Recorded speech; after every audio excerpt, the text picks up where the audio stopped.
ನೀವು ಪ್ರೋತ್ಸಾಹಿಸಿ, ಸಬ್ಸ್ಕ್ರೈಬ್ ಮಾಡಿ, ಲೈಕ್ ಮಾಡಿ, ಶೇರ್ ಮಾಡಿ, ವಿಡಿಯೋಗಳನ್ನು ಕೊನೆಯವರೆಗೆ ನೋಡಿರಿ. ನಿಮ್ಮ ಸಹಕಾರ ನಮಗೆ ಇದೇ ರೀತಿಯಲ್ಲಿ ಮುಂದುವರಿಯಲಿ. ಬಸವಣ್ಣನವರು ಮತ್ತು ಪ್ರಾಣಿ ಸಂಬಂಧಗಳು. ಬಸವಣ್ಣನವರ ಅನೇಕ ವಚನಗಳಲ್ಲಿ ಹಸು, ಬೆಕ್ಕು, ನಾಯಿ, ಮೊಲ, ಗಿಳಿ, ಕಾಗೆ ಇಂತಹ ಪ್ರಾಣಿ ಪಕ್ಷಿಗಳ ರೂಪಕಗಳು, ಮಂಗ, ಇವುಗಳ ರೂಪಕಗಳು, ಉಪಮೆಗಳು, ದೃಷ್ಟಾಂತಗಳನ್ನು ಬಸವಣ್ಣನವರು ತಮ್ಮ ಅನೇಕ ವಚನಗಳಲ್ಲಿ ಕೊಡ್ತಾರೆ. ಇವುಗಳ ರೂಪಕಗಳನ್ನು ಯಾಕೆ ಕೊಡ್ತಾರೆ ಅಂದರೆ, ಮನುಷ್ಯನಲ್ಲಿ ಆ ಗುಣಗಳು, ನಮ್ಮ ಮನಸ್ಸು ಆ ಪ್ರಾಣಿಯ ಗುಣಗಳಿಗೆ, ಲಕ್ಷಣಗಳಿಗೆ ಹೊಂದಿಕೆಯಾಗುವುದನ್ನು ರೂಪಕವಾಗಿ ಚಿತ್ರಿಸ್ತಾರೆ. ಮನುಷ್ಯನ ಮನಸ್ಸಿಗೂ ನಾಯಿಯ ಗುಣ ಸ್ವಭಾವಕ್ಕೂ, ಮನುಷ್ಯನ ಮನಸ್ಸಿಗೂ ಮಂಗನ ಗುಣಲಕ್ಷಣ ಸ್ವಭಾವಕ್ಕೂ, ಮನುಷ್ಯನ ಮನಸ್ಸಿಗೂ ಗಿಳಿಯ ಗುಣಲಕ್ಷಣ ಸ್ವಭಾವಕ್ಕೂ, ಮನುಷ್ಯನ ಭಾವನೆಗಳಿಗೂ ಬೆಕ್ಕು ಮನುಷ್ಯ ಸಂಬಂಧಗಳಿಗೂ ರೂಪಕಗಳಾಗಿ ಬಸವಣ್ಣನವರು ತಮ್ಮ ಅನೇಕ ವಚನಗಳಲ್ಲಿ ಚಿತ್ರಿಸ್ತಾರೆ. ಅದೇ ರೀತಿಯಾಗಿ ಹಸು ಮತ್ತು ಮನುಷ್ಯ ಸ್ವಭಾವಗಳನ್ನು ಕುರಿತು ಕೂಡ ಅನೇಕ ವಚನಗಳಲ್ಲಿ ಅವರು ರೂಪಕಗಳಾಗಿ ಚಿತ್ರಿಸ್ತಾರೆ. ಈ ಸಂಚಿಕೆಯಲ್ಲಿ ಬಸವಣ್ಣನವರು ನಾಯಿಯ ಗುಣ ಸ್ವಭಾವಕ್ಕೂ ಮನುಷ್ಯನ ಮನಸ್ಸಿನ ಗುಣ ಸ್ವಭಾವಕ್ಕೂ ಯಾವ ರೀತಿಯಾಗಿ ಲಕ್ಷಣಗಳಲ್ಲಿ ಹೋಲಿಕೆ ಇದೆ ಎನ್ನುವುದನ್ನು ಅವರು ತಮ್ಮ ವಚನಗಳಲ್ಲಿ ಚಿತ್ರಿಸ್ತಾರೆ. ಇಲ್ಲಿ ಅವುಗಳ ಜೊತೆಗೆ ಬಸವಣ್ಣನವರು ಸ್ವತಃ ನಾಯಿಯನ್ನು ಸಾಕಿದ್ರು ಅನ್ನೋದು ಅವ್ರ ವಚನಗಳಿಂದ ಗೊತ್ತಾಗ್ತದೆ. ಯಾಕಂತ ಹೇಳಿದರೆ, ಬಸವಣ್ಣನವರು ಭೂ ಒಡೆತನವನ್ನು ಪಡ್ಕೊಂಡಿದ್ರು. 500 ಎಕರೆ ಜಮೀನಿನಲ್ಲಿ ಬೇಸಾಯ ಮಾಡ್ತಾಯಿದ್ರು. ಬಸವಣ್ಣನವರು ಸುಮಾರು 500 ಹಸುಗಳು ಅಥವಾ 1000 ಹಸುಕರುಗಳನ್ನು ಸಾಕಿಕೊಂಡಿದ್ದರು. ಈ ಪಶುಪಾಲನೆ ಮತ್ತು ಬೇಸಾಯ ಕಾರಣವಾಗಿ ನಾಯಿಗಳನ್ನು ಕೂಡ ಸಾಕುವುದು ಅನಿವಾರ್ಯವಾಗಿತ್ತು. ಇವತ್ತು 21ನೇ ಶತಮಾನದಲ್ಲಿ ನಾಯಿಯನ್ನು ಸಾಕುವುದೇನಾಗಿದೆ, ಈಗ ಮನೆಗಳಲ್ಲಿ ಎಲ್ಲರೂ ನಾಯಿಯನ್ನು ಸಾಕ್ಕೊಳ್ತಾ ಇದ್ದಾರೆ. ಮೊದಲು ನಾಯಿಯನ್ನು ಸಾಕ್ತಾ ಇದ್ರು, ನಾಯಿ ಹೊರಗಿರ್ತಿತ್ತು. ಈಗ ನಾಯಿ ಮನೆಯೊಳಗೆ ಇರ್ತದೆ, ಮಂಚದ ಮೇಲೆಲ್ಲ ಮಲಗಿಕೊಳ್ಳುತ್ತದೆ. ನಾಯಿ ಮನೆಯಲ್ಲಿ ತಿರುಗಾಡದೇ ಇರತಕ್ಕಂಥ ಜಾಗವೇ ಇಲ್ಲ. ಅಷ್ಟರ ಮಟ್ಟಿಗೆ ನಾಯಿ ಮನುಷ್ಯನ ಜೀವನವನ್ನು ಆಕ್ರಮಿಸಿಕೊಂಡು ಬಿಟ್ಟಿದೆ. ಮತ್ತು ನಾಯಿ ಒಂದು ಬಿಸ್ನೆಸ್ ಕೂಡ ಆಗಿಬಿಟ್ಟಿದೆ. ಮತ್ತು ಪೊಲೀಸ್ ಡಾಗ್ ಅಂತೇಳಿ ನಾಯಿ ಬುದ್ಧಿವಂತಿಕೆಗೂ ಕೂಡ ಉದಾಹರಣೆಯಾಗಿದೆ. ಮತ್ತು ಹಿಂದೆ ಸಿಂಡಿಕೇಟ್ ಬ್ಯಾಂಕ್ ಅಂತ ಇತ್ತು. ಸಿಂಡಿಕೇಟ್ ಬ್ಯಾಂಕಿನ ಐಕಾನ್ ನಾಯಿಯಾಗಿತ್ತು. ಆ ನಾಯಿಯನ್ನು ಫೇತ್ಫುಲ್ನೆಸ್, ವಿಶ್ವಾಸಾರ್ಹತೆಗೆ ಒಂದು ಸೂಚನೆಯಾಗಿ ನಾಯಿಯನ್ನು ಸಿಂಡಿಕೇಟ್ ಬ್ಯಾಂಕ್ನವರು ಸಿಂಬಲ್ ಆಗಿ ಬಳಕೆ ಮಾಡ್ತಾಯಿದ್ರು. ನಾಯಿ ಖಂಡಿತ ಫೇತ್ಫುಲ್ನೆಸ್ಗೆ ಒಂದು ಒಳ್ಳೆಯ ಉದಾಹರಣೆ. ನಾಯಿ ಮನೆಯನ್ನು ರಕ್ಷಣೆ ಮಾಡುತ್ತೆ, ಬೆಳೆಯನ್ನು ರಕ್ಷಣೆ ಮಾಡುತ್ತೆ, ಪ್ರಾಣಿಗಳನ್ನು, ನಾವು ಸಾಕಿದಂಥ ಪ್ರಾಣಿಗಳನ್ನು ಕೂಡ ರಕ್ಷಣೆ ಮಾಡುತ್ತೆ. ಮತ್ತದು ತುಂಬ ನಂಬಿಕಸ್ಥವಾದದ್ದು. ಒಂದು ತುತ್ತು ಅನ್ನವನ್ನು ಅದಕ್ಕೆ ಹಾಕಿಬಿಟ್ರೆ ಅದೆಂದೂ ಆ ಒಡೆಯನನ್ನು ಬಿಟ್ಟು ಹೋಗುವುದಿಲ್ಲ. ಬಾಲ ಅಲ್ಲಾಡಿಸ್ಕೊಂಡು ಆ ಮನೆ ಕಾಯ್ಕೊಂಡು ಹೊರಗೆ ಬಿದ್ದಿರ್ತಾವೆ. ಇವು ಬೀದಿ ನಾಯಿಗಳ ಗುಣ ಸ್ವಭಾವ. ಯಾವುದೇ ನಾಯಿಗಳಿರಲಿ, ನಾವು ಅದನ್ನು ಜೋಪಾನ ಮಾಡಿದರೆ, ಜೋಪಾನ ಅಂದರೆ ಏನಿಲ್ಲ, ಬೀದಿ ನಾಯಿ ಒಂದು ತುತ್ತು ಅನ್ನ ಹಾಕಿದ್ರೆ ಸಾಕು. ಅದು ಬೆಳಿಗ್ಗೆ ಸಂಜೆ ಮನೆ ಬಾಗಿಲಿಗೆ ಬಂದಾಗ ಯಾವಾಗಾದರೂ ಒಂದು ರೊಟ್ಟಿ ಒಂದಿಷ್ಟು ಅನ್ನ ಹಾಕಿದರೆ ಸಾಕು, ಅದು ಹೊರಗೆ ಬಿದ್ದಿರ್ತದೆ. ಎಲ್ಲೆಲ್ಲ ತಿರುಗಾಡ್ಕೊಂಬರ್ತದೆ ಮತ್ತು ಬಾಗಲಾಗ ಬಿದ್ದಿರ್ತದೆ ಅದು. ಇದು ಬೀದಿ ನಾಯಿಯ ಗುಣ ಸ್ವಭಾವ. ಬೀದಿ ನಾಯಿ ನಮ್ಮಿಂದ ಏನನ್ನೂ ಎಕ್ಸ್ಪೆಕ್ಟ್ ಮಾಡಲ್ಲ. ಒಂದೊತ್ತು ಒಂದು ರೊಟ್ಟಿ ಹಾಕಿದ್ರೆ ಸಾಕು ತಿನ್ಕೊಂಡು ಇರ್ತದೆ, ಮತ್ತು ಅದೇನು ಕೇಳಲ್ಲ. ನೀ ಹಾಕ್ತೀಯೋ ಬಿಡ್ತೀಯೋ ಬಾಯ್ಬಿಟ್ಟು ಕೇಳಲ್ಲ. ಅದು ಮನೆ ಬಾಗಿಲಲ್ಲೇ ಸುಮ್ಮನೆ ಬಿದ್ದಿರ್ತದೆ. ಒಂದು ರೊಟ್ಟಿ ಹಾಕ್ಬಿಟ್ರೆ ಸಾಕು, ಎಷ್ಟೊಂದು ಕೃತಜ್ಞತೆ ಅದು ಸಮರ್ಪಿಸ್ತದ ಅಂತೇಳಿದರೆ ಬಹಳ ನಿಷ್ಠೆಯಿಂದ ಇರ್ತದದು ಪಾಪ. ನಿಜವಾಗಿಯೂ ಕೂಡ ನಾಯಿ ಒಂದು ಮರುಕಕ್ಕೆ, ಬೀದಿ ನಾಯಿ ಏನಿದೆಯಲ್ಲ ಅದು ಒಂದು ಮರುಕಕ್ಕೆ, ಕರುಣೆಗೆ ಪಾತ್ರವಾದಂಥದ್ದು. ಅದು ಬೊಗಳುತ್ತದೆ, ಅದು ಸ್ವಭಾವ. ಅದು ಯಾಕೆ ಬೊಗಳುತ್ತದೆ ಅಂದರೆ ನಾನು ಇಲ್ಲಿದ್ದೀನಿ ಅಂತ. ಅದು ಮನೆಯ ಮುಂದೆ ನಿಂತು ಬೊಗಳಿದ್ರೆ ಈ ಮನೇಲಿ ನಾನಿದ್ದೀನಿ, ಇದು ನಂದು, ಈ ಮನೇನ ಕಾಯೋದು ನಾನು, ಈ ಓಣಿ ನಂದು, ಈ ಬೀದಿ ನಂದು, ಇಲ್ಲಿ ಯಾರು ಬರಬೇಡ್ರಿ, ಇದು ಆ ನಾಯಿ ನನ್ನದು ಹಕ್ಕನ್ನು ತಾನು ಬೊಗಳುವುದರ ಮೂಲಕ ಆ ಮನೆಯ ಹಕ್ಕು, ಆ ಮನೆಯ ಬೀದಿಯ ಹಕ್ಕು ನನ್ನದು ಅಂಥೇಳಿ ಅದು ಬೊಗಳುವ ಮೂಲಕ ಮೇಲಿಂದ ಮೇಲೆ ಪ್ರತಿಪಾದನೆ ಮಾಡ್ತಾ ಇರ್ತದೆ. ಇದು ಬೀದಿ ನಾಯಿಯ ಗುಣಲಕ್ಷಣ. ಹೀಗೆ ಒಂದು ಮನೆಯ ಮುಂದೆ ಬೀದಿ ನಾಯಿ ಇದರಲ್ಲಿ ಬೇರೆ ನಾಯಿ ಬರಲ್ಲ. ಯಾಕೆಂದರೆ ಇದು ಈ ಬೀದಿ ನಾಯಿ, ಈ ಮನೆಯದು ಅವ್ರು ಸಾಕ್ಕೊಂಡವ್ರೆ ಅಂಥೇಳಿ ಬೇರೆ ನಾಯಿಗಳಲ್ಲಿ ಬರಲ್ಲ. ಅವು ಬೇರೆ ನಾಯಿಗಳು ದೂರ ಹೋಗಿಬಿಡ್ತಾವೆ, ತಾವೇ ತಿಳ್ಕೊಂಡು ಹೋಗಿಬಿಡ್ತವೆ. ಅದು ಬೇರೆ ನಾಯಿನ ಹತ್ರ ಬರ್ಕೊಬಿಡೋದಿಲ್ಲ, ಇದು ಅಟ್ಟಿಸ್ಕೊಂಡು ಹೋಗ್ತದೆ, ತನಗೆ ಶಕ್ತಿ ಇರಲಿ ಇಲ್ಲದೆ ಹೋಗಲಿ. ಇದು ಬೀದಿ ನಾಯಿಯ ಲಕ್ಷಣ. ಪಾಪ ಅದು ಹಸಿವಿಗಾಗಿ ಆ ಮನೆ ಬಾಗಿಲು ಕಾಯ್ಕೊಂಡು ಅಲ್ಲಿ ಬಿದ್ದಿರ್ತದೆ. ದೇವರು ಈ ನಾಯಿಯನ್ನು ಪಾಪ ಇಷ್ಟೊಂದು ಕರುಣಾಜನಕವಾಗಿ ಸೃಷ್ಟಿ ಮಾಡಿಬಿಟ್ಟಿದ್ದಾನೆ. ಆದರೆ ಅದು ಎಷ್ಟೇ ತನ್ನ ನೋವುಗಳಿದ್ದರೂ ಕೂಡ ತನ್ನ ಹಸಿವು, ಚಳಿ, ಮಳೆ, ಗಾಳಿ, ಬಿಸಿಲು ಏನೆಲ್ಲ ಇದ್ರೂ ಅದು ತಾಳಿಕೊಂಡು ಆ ಮನೆಗೆ, ಆ ಓಣಿಗೆ ಅದು ನಿಷ್ಠವಾಗಿ ಅಲ್ಲೇ ಬಿದ್ದಿರ್ತದೆ. ಯಾರು ಅನ್ನ ಹಾಕಲಿ ಬಿಡಲಿ ಅಲ್ಲೇ ಹೊರಗೆ, ಅದು ಬೇರೆ ಎಲ್ಲೂ ಹೋಗಲ್ಲ.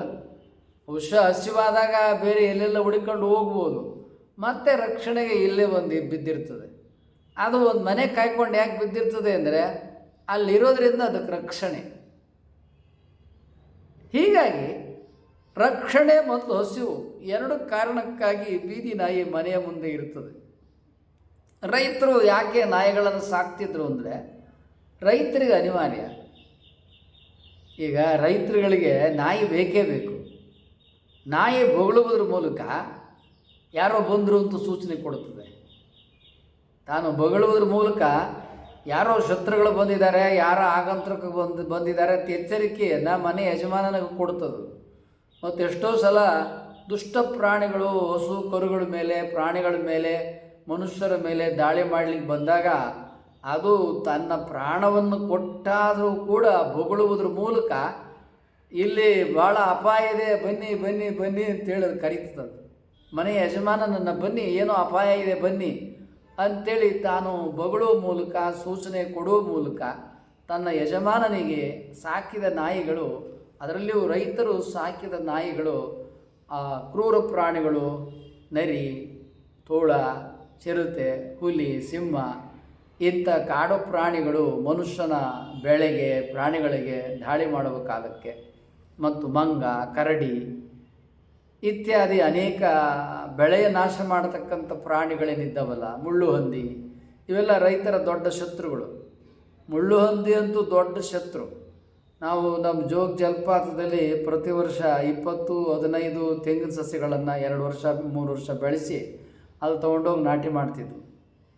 25 ಸಸಿಗಳನ್ನು ಬಹಳ ಎತ್ತರ ಬೆಳೆದಿದ್ವು. 3-4 ವರ್ಷ ಸಸಿ ಹಾಳಾಗೋದು ಮುಳ್ಳು ಹಂದಿ ಬಂದು ಎಲ್ಲನೂ ಬುಡ ಕಿತ್ತು ಅಲ್ಲಿ ತೆಂಗಿನಕಾಯಿಯ ಸಲುವಾಗಿ, ಅಲ್ಲಿ ತೆಂಗಿನಕಾಯಿ ಇಲ್ಲ, ಈ ಪುಟ್ಟಿಲ್ಲ, ಅದನ್ನು ತಿನ್ನೋ ಸಲುವಾಗಿ ಗಿಡನೇ ಒಣಗಿಸಿ ಎಲ್ಲ ಗಿಡಗಳನ್ನು ಕಿತ್ತಾಕ್ಬಿಡ್ತು. ಹೀಗಾಗಿ ಎಲ್ಲ ನಾಶನೇ ಮಾಡಿಬಿಡ್ತು. 4 ವರ್ಷದ ಶ್ರಮ ಮತ್ತು ಆ ತೆಂಗು ಬೆಳೆಯದ ಹಾಗೆ ಇಡೀ ಭೂಮಿ ಎಲ್ಲ ಹಾಳು ಬಿದ್ದದೆ ಅನ್ನೋಂಗೆ ಮಾಡಿಬಿಡ್ತು. ಯಾವುದೇ ಫಸಲು ಇಲ್ಲದಂಗೆ ಮಾಡಿಬಿಡ್ತದೆ. ಈ ಕಾಡು ಪ್ರಾಣಿಗಳಲ್ಲಿ ಮುಳ್ಳು ಹಂದಿ ಮತ್ತು ಮಂಗಗಳಿದಾವಲ್ಲ, ಇವು ಸಂಪೂರ್ಣವಾಗಿ ಬೆಳೆಯನ್ನು ನಾಶ ಮಾಡಿಬಿಡ್ತವೆ. ಅಲ್ಲೇ ಇದ್ದು ನಾವು ಅವುಗಳನ್ನು ಬಂದೂಕದಿಂದ ಕೊಂದು ಹಾಕಿದ್ರಷ್ಟೇ ಅವು ಅಲ್ಲಿಂದ ದೂರ ಹೋಗ್ತೇವೆ ಹೊರತು ಇಲ್ಲದೆ ಹೋದರೆ ನಾವು ಬೆಳೆ ಸಂರಕ್ಷಣೆಯನ್ನು ಮಾಡ್ಕೊಳ್ಳೋಕ್ಕಾಗಲ್ಲ. ಹೀಗಾಗಿ ರೈತರು ಏನು ಮಾಡ್ತಾರೆ, ನಾಯಿಗಳನ್ನು ಸಾಕ್ತಾರೆ. ಯಾಕೆ ಅಂತೇಳಿದರೆ ಅವು ಅನ್ನ ಸಂಪಾದನೆ, ಅನ್ನ ರಕ್ಷಣೆಗೆ, ತಮ್ಮ ಜೀವ ರಕ್ಷಣೆಗಾಗಿ ಅವರು ರೈತರು ನಾಯಿಯನ್ನು ಸಾಕೋದು ಅನಿವಾರ್ಯ. ಮತ್ತು ಈ ನಾಯಿ ಮತ್ತು ಬೆಕ್ಕು, ಈ ಹಾವುಗಳು ಮನೆ ಹತ್ರ ಬರ್ದಂಗೆ ನೋಡ್ಕೋತವೆ. ಈ ಹಾವುಗಳೇನು ಹರ್ಕೊಂಬರ್ತಾವಲ್ಲ, ಅದು ಸರ್ಪ ಇರ್ಬೋದು, ಮತ್ತೊಂದಿರ್ಬೋದು. ಅವುಗಳು ತಮ್ಮ ಜಮೀನಿಗೆ ಪ್ರವೇಶ ಮಾಡ್ತಾ ಇದ್ದಾಗ ಈ ನಾಯಿಗಳಿದ್ದರೆ ಅವುಗಳನ್ನು ಪತ್ತೆ ಹಚ್ಚಿ, ನಾಯಿಗಳ ವಾಸನೆ ಬಹಳ, ಪತ್ತೆ ಹಚ್ಚಿ ಒಳಗೆ ನಮ್ಮ ಬೌಂಡ್ರಿ ಒಳಗೆ ಬರದಂಗೆ ಅವು ಬೊಗಳುವುದ್ರ ಮೂಲಕ, ಅವುಗಳ ಮೇಲೆ ದಾಳಿ ಮಾಡುವುದ್ರ ಮೂಲಕ ನಾಯಿ ಮತ್ತು ಬೆಕ್ಕುಗಳು ನಮ್ಮ ಪರಿಸರದಲ್ಲಿ ಸರ್ಪ ಹಾವುಗಳು ಬರದಂಗೆ ಅವು ಕಾಪಾಡ್ತವೆ. ಅದಕ್ಕಾಗಿ ರೈತರು ಏನು ಮಾಡ್ತಾರೆ, ತಮ್ಮ ಬೆಳೆಯ ಸಂರಕ್ಷಣೆಗೆ, ಆಸ್ತಿ ಸಂರಕ್ಷಣೆಗೆ, ತಮ್ಮ ಪ್ರಾಣ ಸಂರಕ್ಷಣೆಗೆ, ತಮ್ಮ ಪ್ರಾಣಿ ಸಂರಕ್ಷಣೆಗಳಿಗಾಗಿ ನಾಯಿ ಬೆಕ್ಕುಗಳನ್ನು ಸಾಕ್ತಾರೆ. ಆದರೆ ಇವತ್ತು ಮನುಷ್ಯ, ನಗರದಲ್ಲಿ ವಾಸ ಮಾಡ್ತಕ್ಕಂಥ ಮನುಷ್ಯ ಒಬ್ಬೊಬ್ಬರು ಇರ್ತಾರೆ, ಅವರು ನಾಯಿ ಸಾಕ್ತಾರೆ. ಯಾಕಂದರೆ ಲೋನ್ಲಿನೆಸ್, ಏಕತಾನತೆ. ಇವತ್ತು ವಿಚ್ಛೇದನ ಅನ್ನತಕ್ಕಂಥದ್ದು ಬಹಳ ದೊಡ್ಡ ಪ್ರಮಾಣದಲ್ಲಿ ಪ್ರಪಂಚದಾದ್ಯಂತ ಇದೆ. ಈ ವಿಚ್ಛೇದನದ ಬಗ್ಗೆ 2 ನಿಮಿಷದ ಒಂದು ವಿಡಿಯೋ ನಂತರ ಮಾಡ್ತೇನೆ. ಈ ವಿಚ್ಛೇದನ ಅನ್ನೋದೇನಿದೆಯಲ್ಲ ಹೆಚ್ಚಾಗಿಬಿಟ್ಟಿರೋದ್ರಿಂದ ಮನುಷ್ಯ ಒಂಟಿತನ ಕಾಡ್ತದೆ. ಅದಕ್ಕಾಗಿ ಅವನೇನು ಮಾಡ್ತಾನೆ, ಮನುಷ್ಯನಿಗೆ ಪ್ರೀತಿ ಕೊಟ್ಟರೆ ಅದು ಉಳಿಯೋದಿಲ್ಲ ಅಂಥೇಳಿ ನಾಯಿಯನ್ನು ಪ್ರೀತಿಸಿ ನಾಯಿಯನ್ನು ಸಾಕ್ತಾನೆ. ಮನೆಯಲ್ಲಿ ನಾಯಿಯನ್ನು ಸಾಕೋದಷ್ಟು ಸುಲಭನಾ? ನಾಯಿಗಳಿದಾವಲ್ಲ, ಅವುಗಳ ಮ್ಯಾನರಿಸಮ್ ಗೊತ್ತಿರಬೇಕು, ಅವುಗಳನ್ನು ಸರಿಯಾಗಿ ಪಳಗಿಸಿರಬೇಕು, ಅವುಗಳಿಗೆ ಟೈಮಿಗೆ ಸರಿಯಾಗಿ ಆಹಾರ ಕೊಡಬೇಕು, ಸಮಯಕ್ಕೆ ಸರಿಯಾಗಿ ಅವುಗಳ ಆರೋಗ್ಯ ಪಾಲನೆ ಮಾಡಬೇಕು, ಮತ್ತು ದುಡ್ಡು ಮತ್ತು ಸಮಯ ಎರಡನ್ನೂ ನಾಯಿಗೆ ವಿನಿಯೋಗಿಸಬೇಕು. ನಮ್ಮ ಸಮಯ ಮತ್ತು ನಮ್ಮ ಹಣ ಎರಡನ್ನೂ ವಿನಿಯೋಗಿಸಿದರೆ ಆಗ ನಾಯಿ ಕ್ಷೇಮವಾಗಿರ್ತದೆ. ಆಗ ನಾಯಿ ಕ್ಷೇಮವಾಗಿದ್ದರೆ ನಾವು ಅದ್ರ ಜೊತೆ ಆಟ ಆಡೋದು ಅಥವಾ ನಮ್ಮ ಮನೆಯನ್ನು ಕಾಯೋದು ಕೆಲಸ ಮಾಡ್ತದೆ. ನಾವು ಸರಿಯಾಗಿ ನಾಯಿಯನ್ನು ಲುಕ್ ಆಫ್ಟರ್ ಮಾಡದೆ ಹೋದರೆ ನಾಯಿ ನಮ್ಮ ವಿರುದ್ಧ ತಿರುಗಿ ಬಿದ್ದೋಳೋ ಚಾನ್ಸಸ್ ಕೂಡ ಇರುತ್ತೆ. ಸರಿಯಾಗಿ ಆಹಾರವನ್ನು ಅದು ಕೊಡದೆ ಹೋದರೆ, ಸರಿಯಾಗಿ ಆರೋಗ್ಯ ಸಂರಕ್ಷಣೆ ಮಾಡದೆ ಹೋದರೆ, ನಾಯಿಗೆ ತಿಕ್ಲಿಡಿದು ಬಿಟ್ರೆ ಅದರಿಂದ ನಾವು ಪ್ರಾಣ ಸಂರಕ್ಷಣೆ ಮಾಡೋಕ್ಕಾಗತ್ತಾ? ಹೀಗೆ ನಾಯಿ ಸಾಕುವ ಜವಾಬ್ದಾರಿ ಇದೆಯಲ್ಲ, ಭಾಳ ರೆಸ್ಪಾನ್ಸಿಬಿಲಿಟಿ. ನಾಯಿ ಸಾಕೋದಷ್ಟು ಸುಲಭ ಇಲ್ಲ. ಎಷ್ಟೋ ನಾಯಿಗಳು ಮನೆಯೊಳಗೆ ಬಿಟ್ಕೊಳ್ಳೋದಲ್ಲ, ಸಾಕು ನಾಯಿಗಳನ್ನು ಕೂಡ ಒಂದು ಬೋನೊಳಗೆ ಕೂಡ ಹಾಕಿ ಬೋನೊಳಗೆ ಅಟ್ಟೆ ಇಟ್ಟಿರ್ತಾರೆ, ಅವ್ರು ಹೊರಗೆ ಬಿಡೋದೇ ಇಲ್ಲ. ಯಾಕಂತ ಹೇಳಿದರೆ ಅವು ಭಾಳ ಕ್ರೂರಿಗಳಿರ್ತಾವೆ. ಸರಿಯಾಗಿ ಪಳಗಿಸ್ದೆ ಹೋಗ್ಬಿಟ್ರೆ, ಅವುಗಳಿಗೆ ಫ್ರೀಡಮ್ ಸಿಗದೆ ಹೋಗ್ಬಿಟ್ರೆ ಅವು ಒಡೆಯಿನ ಮೇಲೇ ತಿರುಗಿ ಬಿದ್ದುಬಿಡ್ತಾವೆ. ಹೀಗಾಗಿ ಎಷ್ಟೋ ನಾಯಿಗಳು ಬಹಳ ಬಲಾಢ್ಯ ಇರ್ತವೆ, ಭಾಳ ಪರಾಕ್ರಮಿಗಳಿರ್ತವೆ. ಅವುಗಳಿಗೆ ಟೈಮ್ ಸರಿಯಾಗಿ ಊಟ ಕೊಡಬೇಕು, ಅವುಗಳಿಗೆ ಟೈಮ್ ಸರಿಯಾಗಿ ಬೇಕಿದ್ದೆಲ್ಲ ಬೇಡಿಕೆಗಳನ್ನು ಪೂರೈಸಬೇಕು. ಮತ್ತು ಬೋನೊಳಗೆ ಕೂಡ ಹಾಕಿದರೆ ಅದನ್ನೆಲ್ಲ ಶುಚಿ ಎಲ್ಲ ಕಾಪಾಡಬೇಕು, ಇದು ರೋಗ ಬರುತ್ತೆ. ಹೀಗೆ ಇವೆಲ್ಲ ರೆಸ್ಪಾನ್ಸಿಬಿಲಿಟಿ. ನಾಯಿ ಸಾಕೋದು, ಬೆಕ್ಕು ಸಾಕೋದು, ಗಿಡ ಮರಗಳನ್ನು ಸಾಕೋದು ಇವೇನು ಅಷ್ಟು ಸುಲಭ ಇಲ್ಲ. ಯಾಕಂತೇಳಿದರೆ ಅವೆಲ್ಲ ಜವಾಬ್ದಾರಿ. ಆದರೆ ನೇರವಾಗಿ ವಿಷಯಕ್ಕೆ ಬರೋಣ. ಅಲ್ಲೆಲ್ಲ ದುಡ್ಡು, ಇನ್ವಾಲ್ವ್ಮೆಂಟು, ಬಿಸ್ನೆಸ್ ಎಲ್ಲ ಇದೆ. ನಾಯಿ ಸಾಕೋದು ಅಂದರೆ ಅದೆಲ್ಲ ಒಂದು ರೀತಿಯಲ್ಲಿ ಆರೋಗ್ಯ ಸಂರಕ್ಷಣೆ ಸಲುವಾಗಿ ಅದಕ್ಕೆ ವೈದ್ಯರು ಎಲ್ಲ ಪ್ರಾಣಿ ವೈದ್ಯರನ್ನು ಕರೆಸಿ ಅದಕ್ಕೆ ಚಿಕಿತ್ಸೆ ಇತ್ಯಾದಿ ಮೇಲಿದ ಮೇಲೆ ಮತ್ತು ನಮ್ಮ ಸಮಯ ವಿನಿಯೋಗಿಸೋದು, ಅಯ್ಯೋ ಇದೆಲ್ಲ ದೊಡ್ಡ ಕೆಲಸ. ಅವೆಲ್ಲ ಭಾಳ ದುಡ್ಡಿರ್ಬೇಕು, ಪುಕ್ಸಟ್ಟು ಟೈಮ್ ಇರಬೇಕು, ಅಂಥವ್ರಷ್ಟೇ ಇವೆಲ್ಲ ಮಾಡೋ ಕೆಲಸ. ಹಸಿವಿರ್ತಕ್ಕಂಥವರು ತಮಗೆ ಜೀವನ ತಮಗೆ ಸಾಕಾಗಿರೋರು ನಾಯಿ ಸಾಕೋಕ್ಕಾಗಲ್ಲ. ಇನ್ನು ಬೀದಿ ನಾಯಿ ಆದರೆ ಅದೇನು ಭಾಳ ಅಪ್ಪೇಕ್ಕೆ ಹಾಕಲ್ಲ. ದಿನ ಒಂದು ರೊಟ್ಟಿ, ಒಂದು ಸ್ವಲ್ಪ ಅನ್ನ ಕೇಳುತ್ತೆ, ಅಷ್ಟು ಹಾಕಬೇಕಾಗತ್ತೆ. ಅಷ್ಟನ್ನು ನಾವು ಕೊಡೋದಾದರೆ ಬೀದಿ ನಾಯಿ ನಮ್ಮ ಮನೆ ಮುಂದೆ ಬಿದ್ದಿರ್ತದೆ. ಆದರೆ ರೈತರು ಅವ್ರ ಬೆಳೆಯನ್ನು ಸಂರಕ್ಷಣೆ ಮಾಡೋದ್ರಿಂದ ರೈತರು ಬೇಕಾದಷ್ಟು ಬೆಳೆಯನ್ನು ಬೆಳೀತಾರೆ.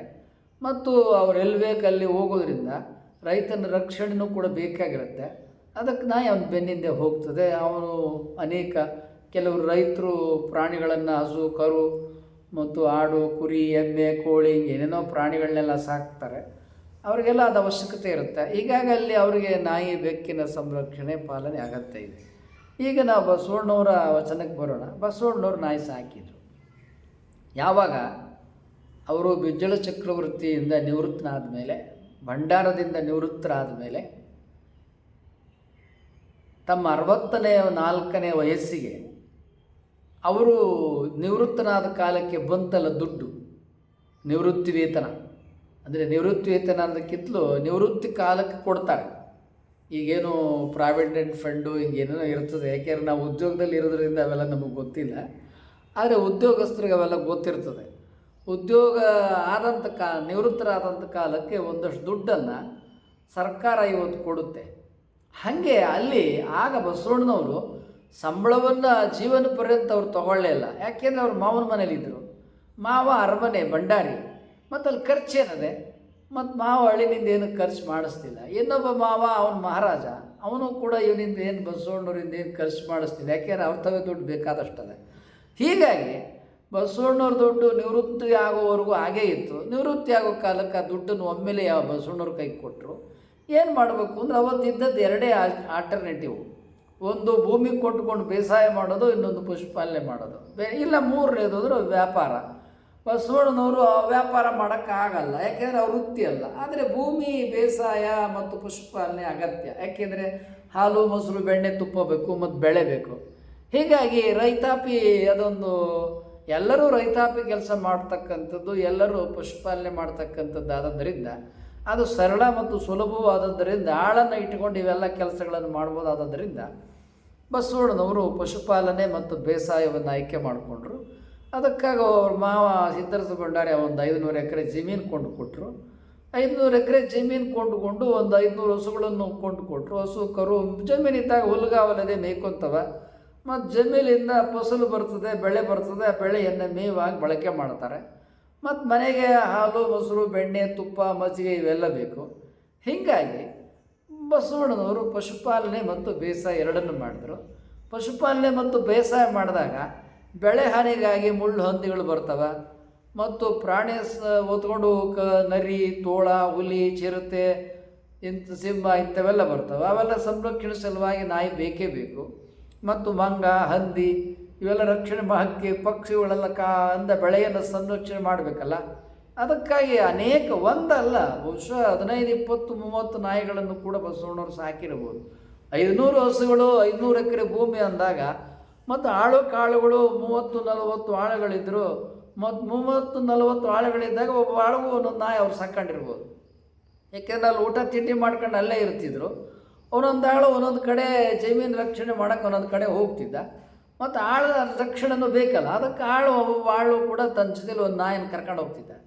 ಹೀಗಾಗಿ ಎಲ್ಲ ಆಳುಗಳು ಬಸವಣ್ಣವ್ರು ನಿಷ್ಠರಾಗಿದ್ದರಿಂದ ಆಳುಗಳ ಜೊತೆ ನಾಯಿ ಕೂಡ ಬಂದು ತಮ್ಮ ಒಡೆಯ ಬಸವಣ್ಣವ್ರಿಗೆ ಸೇವೆ ಮಾಡ್ದಂಗೆ ನಾಯಿಗಳು ಕೂಡ ಬಸವಣ್ಣವ್ರ ಹತ್ರ ಬಂದು ಬಾಳೆ ಅಳ್ಳಾಡ್ಸ್ಕೊಂಡು ಕೂತ್ಕೊಳ್ಳೋವು.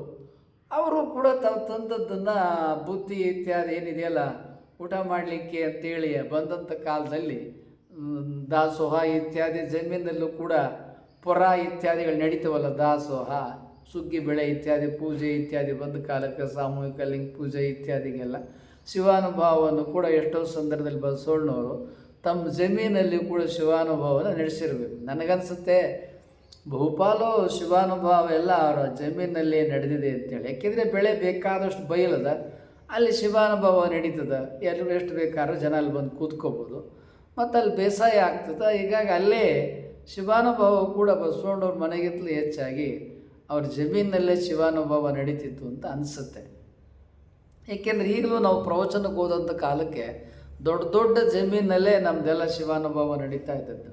ಕಣಗಾಲ ಅಂತ ಒಂದು ಊರಿಗೆ ಹೋಗಿದ್ವು. ಅಲ್ಲೆಲ್ಲ ಬರೀ ಬೆಳೆ ಬೆಳೆಯುವ ಬಯಲಿನಲ್ಲೇ ಜನ ಏನು ಸುಮಾರು 20-30 ಸಾವಿರ ಜನ ಪ್ರವಚನಕ್ಕೆ ಕೂತಿರೋರು. ಇಡೀ ಊರೇ ಬಂದುಬಿಡೋದು. ಮನೆ ಬಾಗಿಲಿಗೆ ಯಾರು ಬೇಗನೆ ಆಗ್ತಿರಲ್ಲ, ಎಲ್ಲ ಬರೀ ಚಿಲ್ಕ ಹಾಕ್ಕೊಂಡು ನಮ್ಮ ಪ್ರವಚನಕ್ಕೆ ಬಂದುಬಿಡೋರು. ಯಾಕೆ ಅಂತೇಳಿದರೆ ಮನೇಲಿ ಕಳ್ಳರು ಕದ್ಕೊಂಡು ಹೋಗೋಂಥದ್ದು ಅವ್ರ ಮನೇಲಿ ಏನೂ ಇರ್ತಿರಲಿಲ್ಲ, ಮತ್ತು ಕಳ್ಳತನ ಯಾರೂ ಮಾಡೋಕ್ಕೆ ಹೋಗ್ತಿರಲಿಲ್ಲ. ಆ ಊರು ಕಳ್ಳರು ಯಾರೂ ಬರ್ತಿರಲಿಲ್ಲ. ಯಾಕೆಂದರೆ ಅವರೆಲ್ಲ ಬೇಸಾಯ ಮಾಡ್ತಾರೆ. ಮನೇಲಿ ಏನಿರ್ತದೆ, ಜೋಳ ಇರ್ತದೆ, ಮತ್ತೇನಿರ್ತದೆ, ಕಾಯಿಪಲ್ಯ ಇರ್ತದೆ. ಮತ್ತು ಅದನ್ನು ಕಳವು ಮಾಡೋಕ್ಕೆ ಯಾರು ಬರ್ತಾರೆ? ಮತ್ತು ಅಲ್ಲೇನಿರ್ತದೆ, 2-3 ಸ್ಟೀಲ್ ತಟ್ಟೆಗಳಿರ್ತವೆ, ಇಲ್ಲೆಲ್ಲ ಸಿಲ್ವರ್ ಅಲ್ಯೂಮಿನಿಯಮ್ಮು ಇಲ್ಲ ಮಡಿಕೆ ಕುಡಿಕೆ ಇವೇ ಇರ್ತವೆ. ಮತ್ತು ಅಲ್ಲಿ ಕಳ್ಳತನ ಮಾಡೋವಂಥದ್ದು ಕೂಡ ಏನು ಇರೋದಿಲ್ಲ. ಹೀಗಾಗಿ ಮನೆಗಳು ಯಾರಿಗೂ ಕದ ಬೀಗ ಹಾಕ್ತಿರ್ಲಿಲ್ಲ. ಇಂಥ ಸಂದರ್ಭದಲ್ಲಿ ಬಸವಣ್ಣವ್ರು ನಾಯಿಯನ್ನು ಸಾಕಿದ್ರು. ಬಸವಣ್ಣನವರು ಮತ್ತು ನಾಯಿಯ ಸಂಬಂಧ ಯಾವ ರೀತಿಯಾಗಿತ್ತು ಅನ್ನೋದನ್ನು ಬಸವಣ್ಣನವರೇ ತಮ್ಮ ವಚನಗಳಲ್ಲಿ ಕೊಡ್ತಾರೆ. ಏನದು? ಒಡೆಯನ ಬರವಿಂಗೆ ಕುನ್ನಿ ಬಾಲವ ಬಡಿದರೆ ವೆಚ್ಚವೇನು ಹತ್ತುವುದು ಅಂತಾರೆ. ಈ ವಚನದ ಮೂಲಕನೇ ಬಸವಣ್ಣವ್ರು ನಾಯಿ ಸಾಕಿದ್ರು ಅನ್ನುವ ನಿರ್ಧಾರಕ್ಕೆ ನಾವು ಬಂದಿದ್ದೇವೆ. ಒಡೆಯನ ಬರವಿಂಗೆ ಕುನ್ನಿ ಬಾಲವ ಬಡಿದರೆ ವೆಚ್ಚವೇನು ಹತ್ತುವುದು. ನಾವೆಲ್ಲ ಒಡೆಯ ಬಂದಾಗ ನಾಯಿ ಹೇಗೆ ಬಾಲ ಪಡ್ಕೊಂಡು ಕುಯ್ ಹುಡ್ಕೊಂಡು ಆ ಒಡೆಯ ಹಿಂದ ಮುಂದೆ ಸುತ್ತೋದನ್ನು ನಾವೆಲ್ಲ ನೋಡಿರ್ತೇವೆ. ಹಳ್ಳಿಗಳಲ್ಲಿ ರೈತಾಪಿ ಜಮೀನುಗಳಲ್ಲಿ ಇದು ಬಹಳ. ಸಾಕು ನಾಯಿಗಳನ್ನು ಸಾಕ್ತಕ್ಕಂಥ ಸಂದರ್ಭದಲ್ಲಿಯೂ ಕೂಡ ಮನೆಗಳಲ್ಲಿ ಈ ದೃಶ್ಯಗಳನ್ನು ನೋಡ್ತೇವೆ. ಎಷ್ಟೊಂದು ಪ್ರೀತಿ ಅದು ವ್ಯಕ್ತ ಮಾಡ್ತದೆ ಅಂತೇಳಿದರೆ, ಆ ನಾಯಿಗೆ ಸದರ ಕೊಟ್ಟಿದ್ರೆ ನಮ್ಮ ಮೈ ಮೇಲೆಲ್ಲ ಹತ್ತುತ್ತೆ, ನಮ್ಮ ಮುಖನೆಲ್ಲ ನೆಕ್ಕಿಬಿಡುತ್ತೆ. ಅಷ್ಟು ಸದರ ಕೊಡದೆ ಹೋದರೆ ಅದು ದೂರದಲ್ಲೇ ಇದ್ಕೊಂಡು ಬಾಲ ಬಡಿತದೆ. ನಾವೆಲ್ಲ ನಾಯಿಗೆ ಅಷ್ಟೆಲ್ಲ ಸದರ ಕೊಡ್ತಿರ್ಲಿಲ್ಲ. ನಾಯಿ ದೂರದಲ್ಲೇ ಇರಬೇಕು, ನಮ್ಮನ್ನು ಮುಟ್ಟಂಗಿಲ್ಲ, ನಮ್ಮ ಮೂಸಂಗಿಲ್ಲ ಸಹಿತ. ಹಾಗೆ ರೈತರು ಅನೇಕರ ಮನೆಗಳಲ್ಲಿ ಅದು ಬಂದು ನಮ್ಮನ್ನು ಮುಟ್ಟಂಗಿಲ್ಲ ಸಹಿತ, ನಮ್ಮ ಪಾದ ಸಹಿತ ಮುಟ್ಟಂಗಿಲ್ಲ. ನಮ್ಮಿಂದ 1 ಅಡಿ 2 ಅಡಿ ದೂರದಲ್ಲೇ ಇದ್ಕೊಂಡು ನೆಲವನ್ನೆಲ್ಲ ಒಳ್ಳಾಡಿಕೊಂಡು ಕೈ ಕಾಲೆಲ್ಲ ಹಿಂದೆ ಮುಂದೆ ಆಡಿಸಿ ಕುಯ್ ಕೊಡ್ತಾ ಕುಯ್ ಅಂದ್ಕೊಂಡು ಅದು ಇರೋದು. ಅದು ಪ್ರೀತಿಯನ್ನು ವ್ಯಕ್ತ ಮಾಡೋ ರೀತಿ. ಅದು ತನ್ನ ಒಡೆಯ ತನಗೆ ಬಂದಾಗ ಈ ರೀತಿಯಾಗಿ ಅದು ಪ್ರೀತಿಯನ್ನು ವ್ಯಕ್ತ ಮಾಡ್ತದೆ. ಇದನ್ನೇ ಬಸವಣ್ಣನವರು ಕೂಡ ವಚನದಲ್ಲಿ ಹೇಳ್ತಾರೆ. ಒಡೆಯನ ಬರವಿಂಗೆ ಕುನ್ನಿ ಬಾಲವ ಬಡಿದರೆ ಈ ವೆಚ್ಚ ಏನು ಹತ್ತುವುದು. ಒಡೆಯ ಆಗಮಿಸಿದ ಕಾಲಕ್ಕೆ ನಾಯಿ ಸಮೀಪ ಬಂದು ಬಾಲವನ್ನು ಬಡ್ಕೊಂಡು ಕುಯ್ಗುಟ್ಟಿದ್ರೆ ಅದು ಕಳ್ಕೊಳ್ಳೋದೇನದೆ ನಾಯಿ ಅಂತ. ಸೊ ಇಷ್ಟು ನಾಯಿಯ ಚಿತ್ರಣವನ್ನು ಕೊಡ್ತಾರೆ. ಇಷ್ಟು ನಾಯಿಯ ಚಿತ್ರಣವನ್ನು ಕೊಡುವುದರ ಮೂಲಕ ನಾಯಿ ಬಸವಣ್ಣವ್ರ ಸಮೀಪ ಬರ್ತಿರಲಿಲ್ಲ, ಅಂದರೆ ಅವ್ರನ್ನ ಮುಟ್ತಿರಲಿಲ್ಲ. ಸಮೀಪ ಅಂದ್ರೇನು, 3-4 ಅಡಿ ದೂರದಲ್ಲಿರೋದು, ಅಲ್ಲೇ ಬಿದ್ದು ಒಳ್ಳಾಡೋದು, ಕುಯ್ ಅನ್ನೋದು, ಒಳ್ಳಾಡೋದು, ಮತ್ತು ಬಾಲವನ್ನು ಅಲ್ಲಾಡಿಸ್ಕೊಂಡು ಬಸವಣ್ಣವ್ರೆಲ್ಲ ಹೋಗ್ತಾರೆ. ಅಲ್ಲಿಂದ 3 ಅಡಿ ಅವ್ರ ಸುತ್ತಮುತ್ತ ಪ್ರದಕ್ಷಿಣೆ ಹಾಕ್ಕೊಂಡು ಇರ್ತಿತ್ತು. ಇದು ಬಸವಣ್ಣವ್ರ ವಚನದಿಂದ ಸಿಗ್ತಕ್ಕಂಥ ಚಿತ್ರಣ. ಒಡೆಯನ ಬರುವಿಂಗೆ, ಒಡೆಯ ಜಮೀನಿಗೆ ಬಂದಾಗ ಆಗ ನಾಯಿಗಳೆಲ್ಲ ಏನು ಮಾಡ್ತಿದ್ವು, ಓಡಿ ಬಂದು ಅವ್ರ ಸುತ್ತ 3 ಅಡಿ ದೂರದಲ್ಲಿ ನಿಂತ್ಕೊಂಡು ಕುಯ್ ಉಟ್ಕೊಂಡು ಅವೆಲ್ಲ ಬಾಳ ಬಡ್ಕೊಂಡು ನೆಲದ ಮೇಲೆ ಒಳ್ಳಾಡೋವು. ಅಂದ್ರೇನು, ನಾನು ನಿಮ್ಮ ಸೇವಕ ಅಂತ ಅವು ಸೂಚನೆಯನ್ನು ಕೊಡ್ತಾಯಿದ್ವು. ಸಬ್ಸ್ಕ್ರೈಬ್ ಮಾಡಿಲ್ಲದೆ ಹೋದರೆ ಕೂಡಲೇ ಸಬ್ಸ್ಕ್ರೈಬ್ ಮಾಡಿ. ಅಲ್ಲಿ ಬೆಲ್ ಬಟನ್ ಕಾಣುತ್ತೆ, ಬೆಲ್ ಬಟನನ್ನು ಒತ್ತಿ. ಲೈಕ್ ಕಾಣುತ್ತೆ, ಲೈಕನ್ನು ಒತ್ತಿ. ನಿಮ್ಮಲ್ಲಿ ವಾಟ್ಸಪ್ ಇರುತ್ತೆ, 10 ಜನಕ್ಕೆ 20 ಜನಕ್ಕೆ ಶೇರ್ ಮಾಡಿ. ಬಸವಣ್ಣನವರು 30-40 ಆಳುಗಳನ್ನು ಜಮೀನಲ್ಲಿ ಕೆಲಸಕ್ಕಾಗಿ ಇಟ್ಕೊಂಡಿದ್ರಲ್ಲ, ಆ ಆಳುಗಳೆಲ್ಲ ನಾಯಿ ಸಾಕೊಂಡಿದ್ರಲ್ಲ, ಆ ನಾಯಿಗಳು ಪ್ರತಿಯೊಬ್ಬರು ತಮ್ಮ ನಾಯಿಗೆ ಕೆಲವು ನಡವಳಿಕೆಗಳನ್ನೆಲ್ಲ ಕಲಿಸಿದ್ರು ಅನಿಸುತ್ತೆ. ಬಸವಣ್ಣನವ್ರು ಬಂದಾಗ 2 ಮುಂಗಾಲುಗಳನ್ನು ಮೇಲೆತ್ತಿ ಕೈ ಮುಗಿದ ಹಾಗೆ ನಮಸ್ಕಾರ ಮಾಡೋದು, ನೆಲಕ್ಕೆ ಬಗ್ಗೋದು, ಕುಯ್ಬಿಡೋದು, ಹೀಗೆಲ್ಲ ಉದ್ದಕ್ಕೆ ಅಡ್ಬಿಡೋದು, ಹೀಗೆಲ್ಲ ನಾಯಿಗೆ ಗುಣಲಕ್ಷಣಗಳನ್ನು ಕಲಿಸಿರಬೇಕು ಅಂತ ಅನಿಸುತ್ತೆ ಆಳುಗಳು. ಸೊ ಆ ಎಲ್ಲ ನಾಯಿಗಳು ಬಸವಣ್ಣವ್ರು ತಮ್ಮ ಹೊಲಕ್ಕೆ ಜಮೀನಿಗೆ ಬಂದಾಗ ಅವೆಲ್ಲ ಈಗ ನಮಸ್ಕಾರ ಮಾಡಿದ ರೀತಿಯಲ್ಲಿ 2 ಮುಂಗಾಲುಗಳನ್ನು ಕೈ ಮುಗಿದ ರೀತಿಯಲ್ಲಿ ಮೇಲತ್ತು ನಮಸ್ಕಾರ ಮಾಡೋದು, ಮತ್ತು ಉದ್ದಕ್ಕೆ ನೆಲದ ಮೇಲೆ ಮಲಕ್ಕೊಳ್ಳೋದು, ಈ ಥರ ಎಲ್ಲ ಲಕ್ಷಣಗಳನ್ನು ಕಲಿಸಿರಬೇಕು. ಸೊ ಬಸವಣ್ಣವ್ರು ತಮ್ಮ ಜಮೀನಿಗೆ ಬಂದಾಗ ಈ ನಾಯಿಗಳು ಆ ಥರ ಎಲ್ಲ ಮಾಡ್ತಿದ್ವು ಅಂತ ಅನಿಸುತ್ತೆ. ಹೀಗಾಗಿ ಈ ಗುಣಲಕ್ಷಣಗಳನ್ನು ಬಸವಣ್ಣವ್ರ ಈ ವಚನದಲ್ಲಿ ಒಡೆಯನ ಬರವಿಂಗೆ ಕುನ್ನಿ ಬಾಲವ ಬಡಿದರೆ ವೆಚ್ಚವೇನು ಹತ್ತುವುದು. ಒಡೆಯ ಆಗಮಿಸಿದಾಗ ತನ್ನ ಸಮೀಪ ಜಮೀನಿಗೆ ಬಂದಾಗ ನಾಯಿ ಸಮೀಪ ಬಂದು ಬಾಲವನ್ನು ಬಡಿದು ಅದು ಕುಯ್ಗುಟ್ಟಿದ್ರೆ ಅದಕ್ಕೇನು ಖರ್ಚಾಗ್ತದೆ, ಏನು ದುಡ್ಡು ಖರ್ಚಾಗ್ತದ? ಇಲ್ಲ. ಹಂಗೆ ಪ್ರೀತಿಯನ್ನು ಅದು ವ್ಯಕ್ತ ಮಾಡ್ತದ ಅಂತ ಇಲ್ಲಿ ಅಭಿವ್ಯಕ್ತ ಮಾಡಿದ್ದಾರೆ ಈ ವಚನದಲ್ಲಿ. ಅದು ನಾಯಿಯ ಮನುಷ್ಯನಿಗೆ ತೋರಿಸ್ತಕ್ಕಂಥ ಕೃತಜ್ಞತೆ, ಪ್ರೀತಿ, ಮಮತೆ ಇವು. ಹಾಗೆ ನಾವು ಒಬ್ಬ ಚಕ್ರವರ್ತಿಯಲ್ಲಿ ಬಸವಣ್ಣನವರು ಕಾರ್ಯಕರಾಗಿ ಕೆಲಸಕ್ಕಿದ್ದರಲ್ಲ, ಆಗ ಬಿಜ್ಜಳನಿಗೆ ಸ್ವತಃ ಬಸವಣ್ಣನವರು ಅಷ್ಟು ಗೌರವವನ್ನು ಕೊಡ್ತಾಯಿದ್ರು. ಮತ್ತು ಸಿದ್ಧರಸ ಭಂಡಾರಿಗಳಿಗೆ ಅಷ್ಟು ಗೌರವವನ್ನು ಕೊಡ್ತಾಯಿದ್ರು. ಬಲದೇವರಸರಿಗೆ ಅಷ್ಟು ಗೌರವವನ್ನು ಕೊಡ್ತಾಯಿದ್ರು. ಒಂದು ನಾಯಿ ಸಾಕಿದ ಒಡೆಯನಿಗೆ ಅಷ್ಟೆಲ್ಲ ಪ್ರೀತಿ, ಮಮತೆ, ಗೌರವವನ್ನು ಅವು ಕೃತಜ್ಞತೆಯನ್ನು ಸಲ್ಲಿಸ್ತವೆ.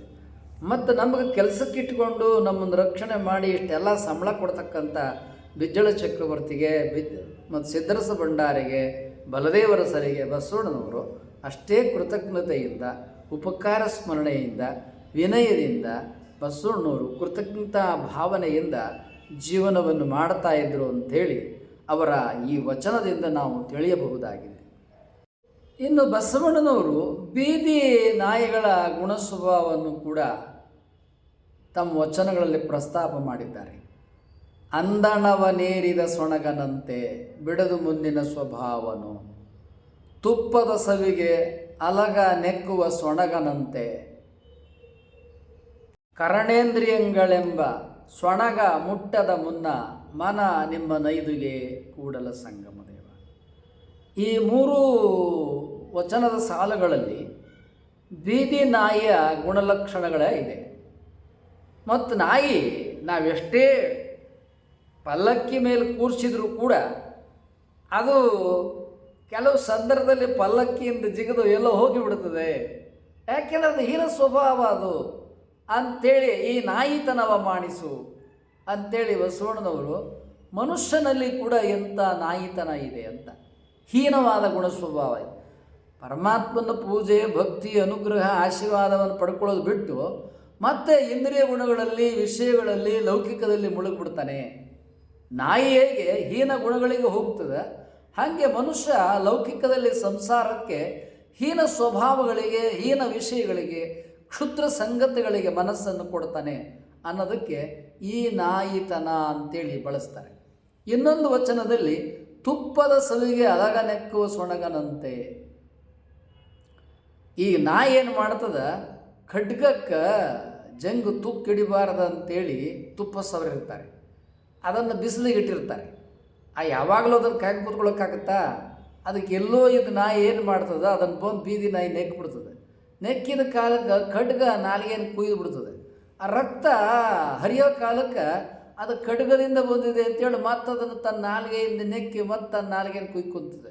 ಹಾಗೆ ಮನುಷ್ಯ ತನ್ನ ನಾಲಿಗೆಯಿಂದ ಖಡ್ಗವನ್ನು ನೆಕ್ಕಿ ತನ್ನ ನಾಲಿಗೆ ಕೊಯ್ದು ಅದರಿಂದ ಹರಿದು ಬರುವ ರಕ್ತವನ್ನು ಖಡ್ಗದಿಂದ ಬರ್ತದೆ ಅಂತೇಳಿ ಭ್ರಮೆಯಿಂದ ನಾಲಿಗೆಯಿಂದ ನೆಕ್ತಾ ಇರ್ತದಲ್ಲ, ಹಾಗೆ ಮನುಷ್ಯ ವಿಷಯ, ವ್ಯಸನ, ಲೌಕಿಕದಲ್ಲಿ ಮುಳುಗಿರ್ತಾನೆ ಅಂತಾರೆ. ಸಂಸಾರದ ವಿಷಯದಲ್ಲಿ ಮುಳುಗಿದ ಮನುಷ್ಯ ಅಲ್ಲಿ ಏನು ಸುಖ ಇದೆ ಅಂತೇಳಿ ಭ್ರಮೆಯಲ್ಲಿರ್ತಾನೆ. ಇದು ಬೇಡ, ಈ ನಾಯಿತನವ ಮಾಡಿಸು ಅಂತ ಬಸವಣ್ಣವರು ವಚನದಲ್ಲಿ ಇದಕ್ಕೆ ಸೊಣಗ ಅಂಥೇಳಿ ಬಳಕೆ ಮಾಡ್ತಾರೆ. ಇನ್ನೊಂದು ವಚನದಲ್ಲಿ ಕರಣೇಂದ್ರಿಯಗಳೆಂಬ ಸೊಣಗ ಮುಟ್ಟದ ಮುನ್ನ ಮನ ನಿಮ್ಮ ನೈದುಗೆ. ಈ ಕರ್ಣಗಳನ್ನು ನಾಯಿ ಅಂತಾರೆ. ಈಗ ನಮ್ಮ ಮನಸ್ಸೇನಿದೆಯಲ್ಲ, ಈಗ ಮನಸ್ಸು ನಿನ್ನನ್ನು ಮುಟ್ಲಿ ಅಂತ ಬಸವಣ್ಣವರು ಪರಮಾತ್ಮನಲ್ಲಿ ಬೇಡ್ತಾರೆ. ಕರ್ಣೇಂದ್ರಿಯಗಳೆಂಬ ಸೊಣಗ ಅಂದ್ರೇನು? ಈಗ ನಾವು ಅಡುಗೆ ಮಾಡಿರ್ತೇವೆ, ಮಾಡಿದ ಅಡುಗೆಯನ್ನು ನೈವೇದ್ಯ ಕೊಡ್ತೇವೆ. ಈ ನೈವೇದ್ಯವನ್ನು ನಮ್ಮ ಕಣ್ಣು ಏನಿಲ್ಲ ಮಾಡಬಾರ್ದು, ನಮ್ಮ ನಾಲಿಗೆ ಏನಿಲ್ಲ ಮಾಡಬಾರ್ದು. ಮೊದಲು ಪರಮಾತ್ಮ ಮೀಸಲು. ಮೊದಲು ಮಾಡಿದ ನೈವೇದ್ಯವನ್ನು ಪರಮಾತ್ಮನಿಗೆ ಅರ್ಪಣೆ, ಪರಮಾತ್ಮನಿಗೆ ನೈವೇದ್ಯ, ಅವನಿಗದು ಸಮರ್ಪಣೆ ಆಗಲಿ. ಹಂಗೆ ನಮ್ಮ ಮನಸ್ಸು ವಿಷಯಾದಿಗಳಲ್ಲಿ ಮುಳುಗಬಾರದು, ಲೌಕಿಕದಲ್ಲಿ ಮುಳುಗಬಾರದು, ಸಂಸಾರದಲ್ಲಿ ಮುಳುಗಬಾರದು. ನಮ್ಮ ಮನಸ್ಸು ನಿನ್ನನ್ನು ಮುಟ್ಲಿ. ಹೀಗೆ ಬಸವಣ್ಣನವರು ತಮ್ಮ ಅನೇಕ ವಚನಗಳಲ್ಲಿ ಈ ನಾಯಿತನವ ಮಾಡಿಸು ಅಂದರೆ ನಾಯಿ ಏನಿದೆಯಲ್ಲ ಅದು ಕ್ಷುದ್ರವಾದದಕ್ಕೆ ಅಪೇಕ್ಷೆ ಮಾಡ್ತದೆ. ಹಾಗೆ ನಮ್ಮ ಮನಸ್ಸು ಕೂಡ ಕ್ಷುದ್ರ, ನಮ್ಮ ಇಂದ್ರಿಯಗಳು ಕೂಡ ಕ್ಷುದ್ರ. ಯಾವಾಗಲೂ ಕೂಡ ಸುಡು ಸುಡು ಮನವಿದು ವಿಷಯಕ್ಕೆ ಹರಿಯುವುದು ಅಂತಾರೆ. ಅಂದ್ರೇನು? ಇಂಥ ಕ್ಷುದ್ರ ಸಂಗತಿಗಳಿಗೆ ನಮ್ಮ ಮನಸ್ಸು ಮತ್ತೆ ಮತ್ತೆ ಮಾರು ಹೋಗ್ತದೆ. ಯಾವಾಗ ದೇಹ ಪ್ರಬಲವಾಗ್ತದೆ ಆಗ ಇಂದ್ರಿಯಗಳು ಪ್ರಬಲವಾಗ್ತದೆ. ಯಾವಾಗ ಇಂದ್ರಿಯಗಳು ಪ್ರಬಲವಾಗ್ತದೆ ಆಗ ಮನಸ್ಸು ವಿಷಯಗಳ ಕಡೆಗೆ ಹೋಗ್ತದೆ. ಮನಸ್ಸು ವಿಷಯಗಳ ಕಡೆಗೆ ಹೋದಾಗ ಮನುಷ್ಯ ಇಂದ್ರಿಯ ಸುಖಗಳಲ್ಲಿ ರತನಾಗ್ತಾನೆ. ಯಾವಾಗ ಇಂದ್ರಿಯ ಸುಖಗಳಲ್ಲಿ ರತನಾಗ್ತಾನೆ ಅವನು ಬಹಳ ಇದರಲ್ಲಿ ಸುಖ ಇದೆ ಅಂತ ಭ್ರಮಿಸಿರ್ತಾನೆ. ಆ ಇಂದ್ರಿಯ ಸುಖಗಳಲ್ಲಿ ಅವನು ತೊಡಗಿಕೊಂಡ ಮೇಲೆ ಕೊನೆಗೆ ಅವನು ಈ ವಿಷಯ ಕ್ಷುದ್ರ ಅಂತ ಅನಿಸ್ತದೆ, ಅಷ್ಟೇ ಬೇಗ ಅವನು ದೂರ ಬರ್ತಾನೆ. ಇದು ಮನುಷ್ಯನ ಪ್ರತಿ ಬದುಕಿನ ಸಂಸಾರದೊಂದಿಗೆ ಅವನ ಒಡನಾಟ. ಈ ವಿಷಯ ಸಂಸಾರದ ಒಡನಾಟ ಅವನಿಗೆ ಎಷ್ಟೆಷ್ಟು ಅವನು ಅದರಲ್ಲಿ ಅನುರಕ್ತನಾಗ್ತಾನೆ, ಮತ್ತಷ್ಟು ಅವನು ಅದರಲ್ಲಿ ವಿರಕ್ತನಾಗ್ತಾನೆ, ಹೇಸಿಗೆ ಬರ್ತದೆ, ಕ್ಷುದ್ರ ಭಾವನೆ ಬರ್ತದೆ, ಮತ್ತೆ ಕೆಲವು ಕಾಲಕ್ಕೆ ಅದರಲ್ಲಿ ಮುಳುಗುತ್ತಾನೆ. ಇದನ್ನು ಬಸವಣ್ಣನವರು ಈ ವಚನದಲ್ಲಿ, ಈ ವಿಷಯದಲ್ಲಿ ನಾಯಿಯ ದೃಷ್ಟಾಂತದ ಮೂಲಕ ಮನುಷ್ಯನ ಗುಣಸ್ವಭಾವ, ಅವನ ಕ್ಷುದ್ರ ಭಾವನೆಗಳನ್ನು ಚಿತ್ರಿಸುವುದಕ್ಕೆ ಅವರು ಈ ನಾಯಿಯನ್ನು ಉಪಮೇಯ ರೂಪಕ ದೃಷ್ಟಾಂತವಾಗಿ ಬಳಕೆ ಮಾಡಿಕೊಂಡಿದ್ದಾರೆ.